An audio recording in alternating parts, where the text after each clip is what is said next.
Bien, entonces vamos a ir avanzando sobre las primeras drogas que son los hipnóticos y sedantes. Como les decía, la primera parte era esto de los neurotransmisores. Y los hipnóticos y sedantes son la droga principal, digamos, la principal droga que nosotros tenemos, que nosotros usamos. Estos hipnóticos, los más usados son los ansiolíticos, ¿no? Que están asociados justamente a la ansiedad, una patología tan común en este tiempo. Los trastornos de ansiedad ocupan en este momento el primer lugar en la epidemiología psiquiátrica, ¿sí? No hay sitio donde ustedes vayan que un médico no recete un ansiolítico. Y ahora lo recetan los médicos generales, aunque necesita una receta controlada, ¿no? Actualmente. ¿Por qué? Porque se ha visto mucha dependencia de este tipo de drogas ansiolíticas. Entonces, estas drogas más o menos se han desarrollado en 1960 más o menos. Sin embargo, había drogas antes de la aparición de las benzodiazepinas, que son las que usamos ahora como ansiolíticos, que teníamos que se usaban como el cloral, hidrato cloral, el paraldehído, el barbitúricos, ¿no? Pero cuando se usaron las benzodiazepinas, aparecieron hace ya 60 años, se comenzaron a usar benzodiazepinas por doquier, ¿ya? Y entonces desaparecieron las otras drogas, excepto los barbitúricos, que todavía las usamos en parte de anticonvulsivantes y en parte de anestesia, ¿no? Entonces, más o menos para que ustedes se orienten cómo era este manejo. Entonces, los hipnóticos y sedantes ansiolíticos producen relajación muscular, pueden producir efecto anticonvulsivante, ayudan en la anestesia porque producen a veces una sensación de olvido de algunas cosas, son hipnóticos y bueno, son ansiolíticos, cambian la ansiedad, ¿no es cierto? Los hipnóticos pueden ser barbitúricos, y estos barbitúricos los vamos a trabajar mucho en la parte de anticonvulsivantes y los vamos a trabajar en la parte de anestésicos. O sea, miren, ¿por qué los vamos a trabajar? Porque de repente actuamos en el mismo sitio, ¿ah? Tenemos otros tipos, ¿no es cierto? Como la buspirona, la clormezazona y un grupo especial mucho más moderno, ¿no? Como son las ciclopiridonas, las imazopiridinas y las pirazolopirimidinas, que son las opiclonas, olpidem, saleplón, que son mucho más modernas, ¿sí? Bueno, y los benzodiazepínicos clásicos, que son el diazepam, el prazolam, bromazepam, hay como 30 benzodiazepinas en el Perú circulando. Entonces, hablar de ansiolíticos es prácticamente hablar de benzodiazepinas. Entonces, ¿cuál va a ser nosotros? Los ansiolíticos, hipnóticos, sedantes, vamos a hablar primero de las benzodiazepinas, ¿sí? De ahí vamos a hablar de un medicamento que solo es ansiolítico, pero no es sedante, ¿ya? Y finalmente vamos a hablar de medicamentos que son hipnóticos, no son ansiolíticos, pero son inductores de sueño y son los más modernos y nos ayudan mucho en los pacientes con depresión, con ansiedad, ¿ya? Entonces, las benzodiazepinas, que son las más clásicas, tienen un anillo, pues, ¿no? Es un anillo diazepínico, justamente. Y la primera de todas las benzodiazepinas que se produjo fue el clordiazepóxido, ¿sí? Este clordiazepóxido es un ansiolítico, ¿no? Un sedante, es un hipnótico, pero es un tranquilizante menor. ¿Por qué decimos tranquilizante menor? Es una clasificación antigua, pero que aún se usa porque hay tranquilizantes mayores que les decimos a los antipsicóticos, por ejemplo, ¿no? Este es un tranquilizante menor, es de primera acción contra contra los procesos estos nuevos, toda esta bruma que nos ha venido ahora de procesos psiquiátricos, ansiosos durante esta última década, ¿no? No hay gente que no quiera tomar una benzodiazepina para dormirse. Todavía yo me resisto, pero no hay gente, la mayoría de gente. ¿Dónde actúan estas benzodiazepinas? Si es un ansiolítico, si es un sedante, si te va a producir un poco de sueño para ayudarte al sueño, ¿dónde actúan? Lógicamente actúan en un receptor y van a actuar sobre un neurotransmisor que nos produzca eso, que nos apague, que nos hiperpolarice las neuronas. ¿Cuál es? Sobre el receptor tipo A, GABA, el GABA, que lo acabamos de ver, ¿no es cierto? Entonces, usa la benzodiazepina el receptor del GABA. Eso es lo importante que ustedes sepan. Y ahí miren, este es el receptor del GABA, como habíamos visto, el GABA tendría que actuar sobre 2 de sus receptores para actuar. Las benzodiazepinas, ahí tienen su sitio de acción, se unen ahí y hacen más afín al GABA a su receptor, no dejan que se suelte. Entonces viene el GABA, se une y la benzodiazepina lo aguanta. Entonces el cloro comienza a entrar porque está abierto el canal e hiperpolariza y te produce un sueño terrible, ¿ya? Solamente que las benzodiazepinas en 7 días su acción ya comienza a disminuir y necesitas aumentar la dosis. Es una especie de resistencia. Pero aprovechando esta diapositiva vamos a ver también que usan los barbitúricos, también tienen el mismo efecto. El etanol, los anestésicos, algunos esteroides tienen el mismo efecto. ¿Por qué hablo de esteroides? Porque muchas veces comienzan a tomar esteroides para la musculatura, eso en los gimnasios, todo, y la persona que hace eso comienza a dormir más, y dicen, ¿pero por qué duerme más? Debe ser porque hace mucho ejercicio, ¿no? Porque comienza a sacar musculatura. No, jóvenes, tiene su receptor. Pero estos receptores lo que hacen es, actúan sobre ese receptor y lo que hacen es que el GABA no se suelte de su receptor y mantener más tiempo abierto. No es que el medicamento venga y jale GABA y jale, lo abra el canal y entre el cloro. No.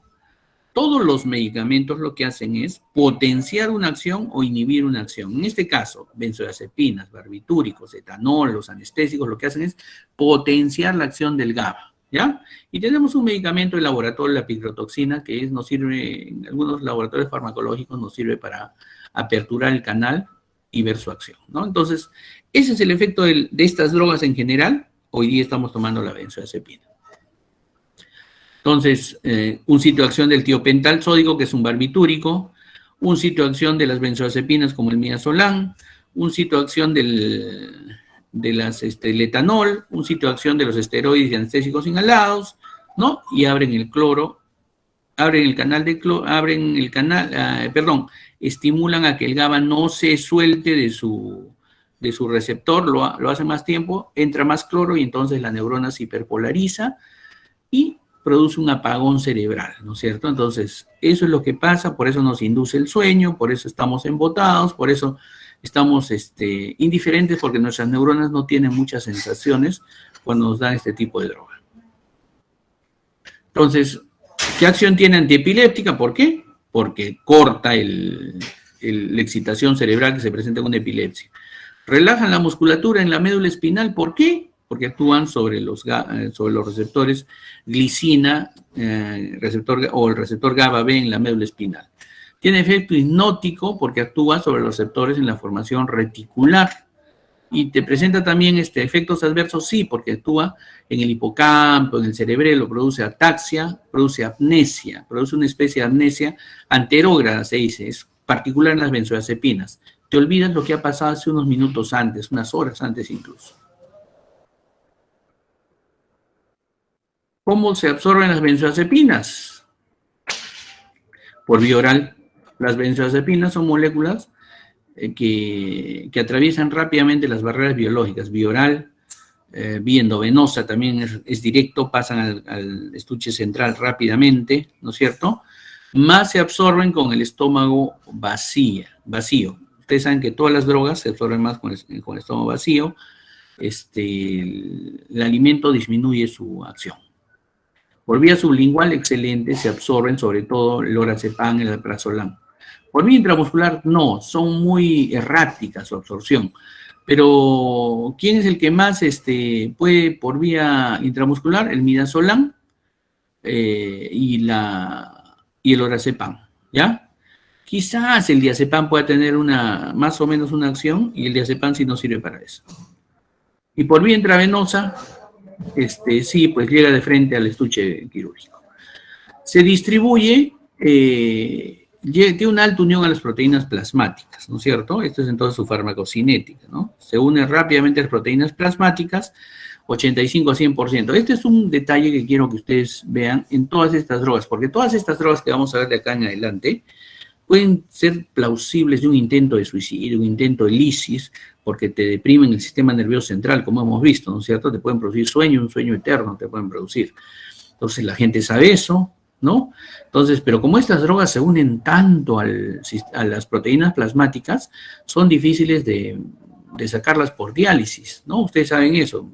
Droga grande no sale por la diálisis que hacemos externa. Entonces, lo que tenemos que hacer es a estas drogas, en general es conseguir un antídoto, ¿no? En general, este tipo de drogas necesita antídotos porque no salen por diálisis. Vamos a verlo más adelante.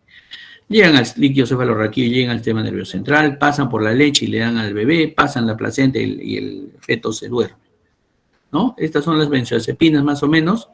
Entonces, nada más tienen una cinética que solo difiere en la forma que son absorbidos o eliminados.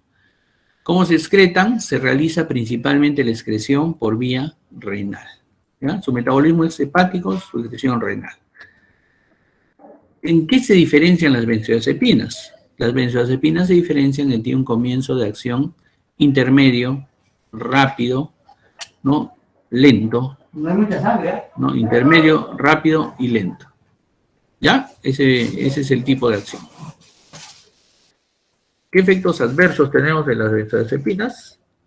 La sedación excesiva, la alteración de la memoria, reacciones paradojales principalmente en lo que es niños y ancianos que producen excitación, ¿no?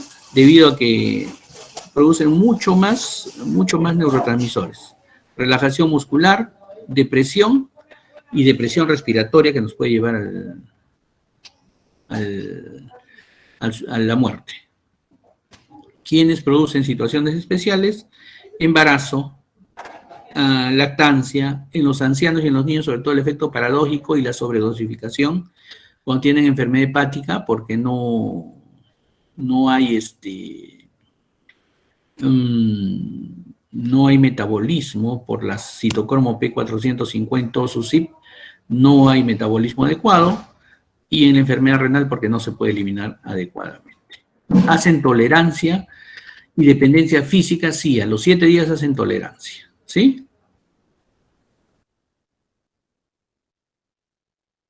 Entonces, ¿dónde les damos? Cuando tenemos insomnio, ansiedad, cuando están irritables, cuando tienen alteraciones, síndromes confusionales, despersonalización, psicosis paranoide, todo eso nos puede producir la abstinencia de las benzodiazepinas, ¿sí? Esto es un rebote. Cuando nosotros le estamos dando al paciente, hace tolerancia física, hace tolerancia, ¿no? El paciente después de 7 días comienza a subir su dosis y comienza a hacerse más tolerante y después se hace dependiente de estas drogas. Esa es la razón por la cual, a pesar de recetarlo tan fácilmente, necesita manejarse de esa manera, con recetarios especiales para evitar que el paciente a su libre albedrío tome. Sin embargo, ustedes van a la casa de sus tíos, de su abuelito, abren el cajón de la cama y yo les aseguro que encuentran paquetones de alprazolam. Se está recetando como sea esto. Habíamos visto primeramente unos ansiolíticos hipnóticos muy conocidos, que eran las benzodiazepinas, con un anillo benzodiazepínico, ¿no? Y que tenían diversos grupos, ¿no? Entonces, estos diversos grupos eran de acción rápida, de acción media y de acción prolongada. Habíamos visto que se absorbían muy bien por vía oral, por vía sublingual, por vía endovenosa, ni qué decir. Habíamos visto también que se podían absorber por vía intramuscular algunos, como el midazolam, el lorazepam, ¿no es cierto? Que había más de 30 grupos de benzodiazepinas, que la primera había sido en 1960, el glurdiazepóxido, y de ahí habíamos ido evolucionando por diversos tipos de benzodiazepinas, ¿no? Actualmente tenemos muchas benzodiazepinas en nuestro organismo, ¿no? En nuestro comercio en el Perú, ¿no? Entonces, ¿cuál es el mecanismo de acción de estas benzodiazepinas? Era la unión al sitio activo, a un sitio activo en el receptor GABA.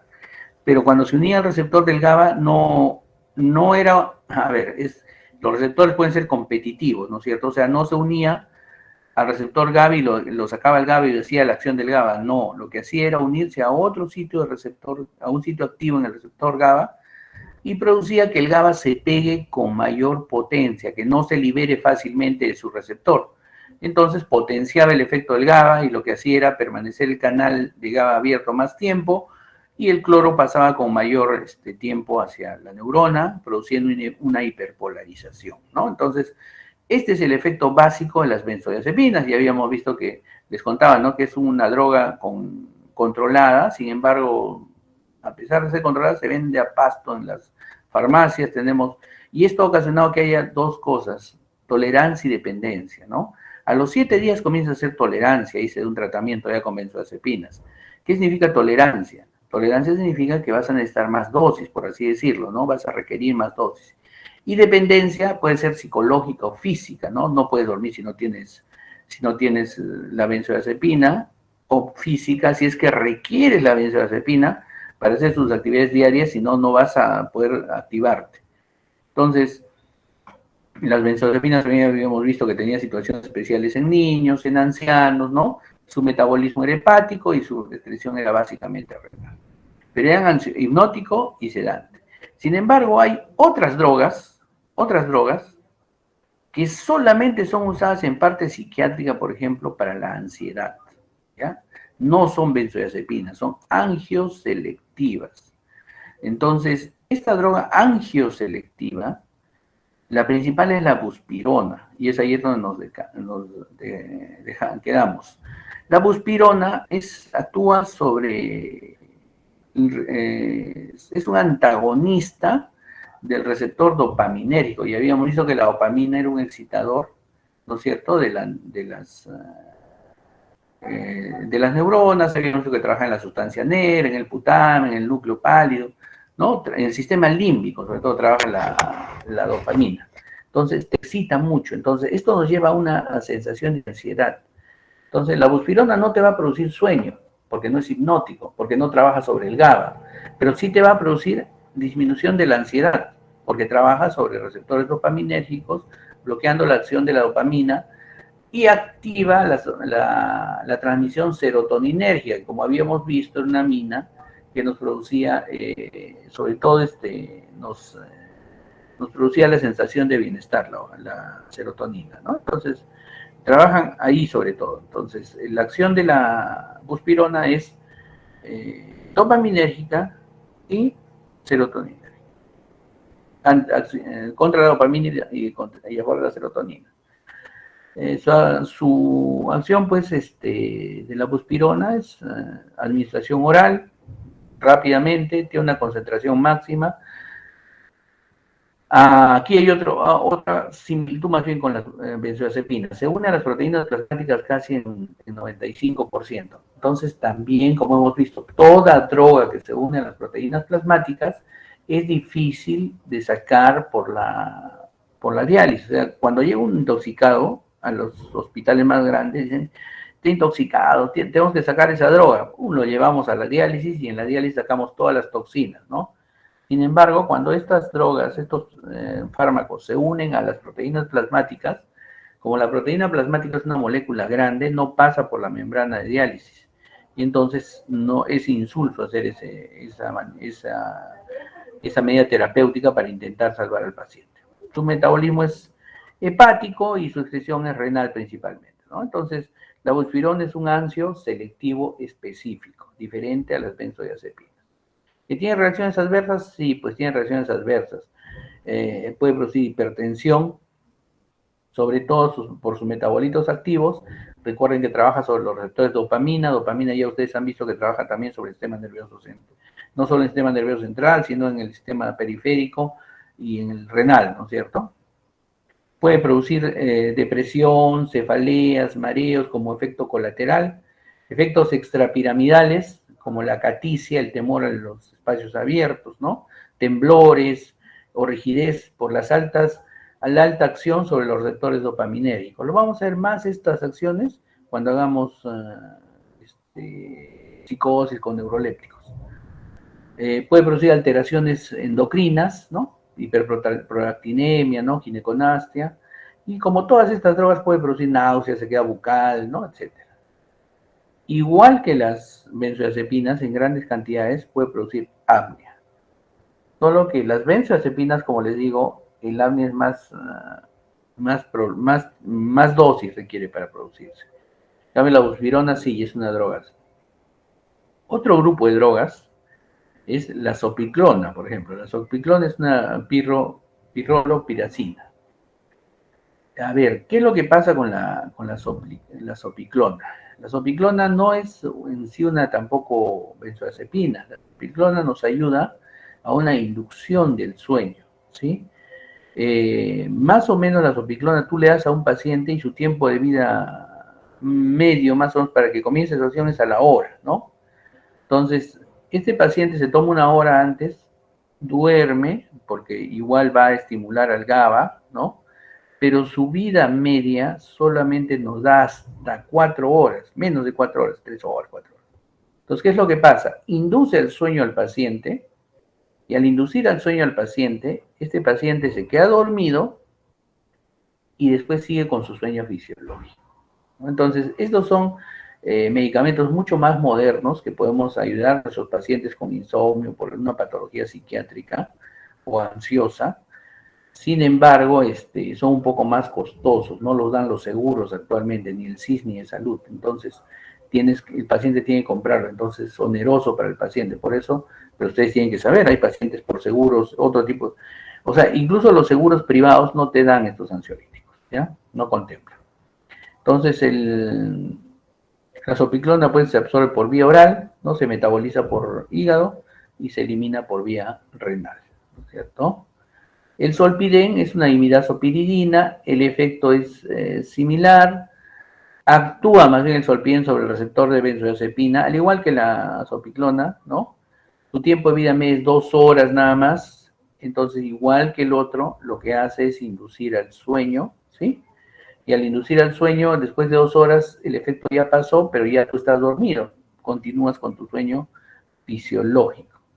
Tiene poca tolerancia, poca dependencia, ¿no? Entonces, a veces el paciente, algunos pacientes tienen somnolencia residual, cefaleas, etc. El Saleplon es igual, es una droga que tiene casi el mismo efecto, actúa también sobre el receptor de benzodiazepina, pero ¿cuál es su efecto también? Su tiempo de vida media es 1 hora, entonces solamente te induce el sueño, se pasa la hora el efecto y tú sigues con tu sueño fisiológico, ¿ya? Entonces estas drogas son drogas nuevas, drogas que podemos utilizar nosotros. Para las benzodiazepinas, para las drogas que son de tolerancia, las más populares, que son muy vendidas, tenemos un antagonista. Les reiteraba, ¿no es cierto? Si nosotros no podemos tener o sea, liberarnos si hay una intoxicación, hay muchos intentos de suicidio. Los intentos de suicidio más frecuentes son con benzodiazepinas, ¿ya? Sin embargo, y cuando quieren dializar no pueden porque se unen a las proteínas plasmáticas casi el 90%, entonces poco o nada va a sacar de benzodiazepina, de la molécula. En cambio, el flumacenilo es un antagonista de las benzodiazepinas. Es decir, no actúa sobre su receptor y no permite la unión del flumacenilo en el sitio de acción de la benzodiazepina, la retira, es competitivo, ¿sí? Entonces las usamos para disminuir el efecto de una intoxicación por benzodiazepina. Se paran rapidísimo los pacientes. ¿Cuál es el problema del flumacenilo? Su costo es altísimo, ¿ya? Su costo es altísimo. Y el segundo problema que tenemos con el flumacenilo es que su tiempo de vida media es su tiempo de vida media es corto, ya su tiempo de vida media es corto, entonces más corto que que el tiempo de media de las benzodiazepinas. Entonces hay que estar repitiendo la dosis para que pueda mantener su efecto de antagonista de las benzodiazepinas, ¿no? Entonces ahí tiene otra característica farmacocinética importante, que si tú no las conoces, el paciente igual se te va a morir, ¿no? Te llega un paciente de emergencia con intoxicación por benzodiazepinas, y al llegarte con intoxicación por benzodiazepinas, al llegar el paciente con intoxicación por benzodiazepinas, tú tienes un tiempo de vida media de 6, 8 horas de la droga. Y el flumacenilo te va a dar un tiempo de acción de 1 hora 45 minutos. Entonces, se despierta el paciente, pero cuando pasa el tiempo de vida media del flumacenilo, Entonces, las drogas de las benzodiazepinas otra vez siguen en el torrente sanguíneo, o otra vez vuelven a ocupar sus sitios de acción, y otra vez el paciente se te puede dormir. Entonces, tú tienes que tener un esquema de rescate del flumacenilo para que el paciente pueda pasar ese tiempo crítico dentro del, ¿no? de las drogas con las que ha tomado. Entonces, tenemos que estar seguros también que las drogas con las que se ha intoxicado el paciente sean que utilicen el GABA, porque ese es el sitio de acción del flumacenilo. Aquí está el flumacenilo, entonces retira el sitio de acción de la benzodiazepina.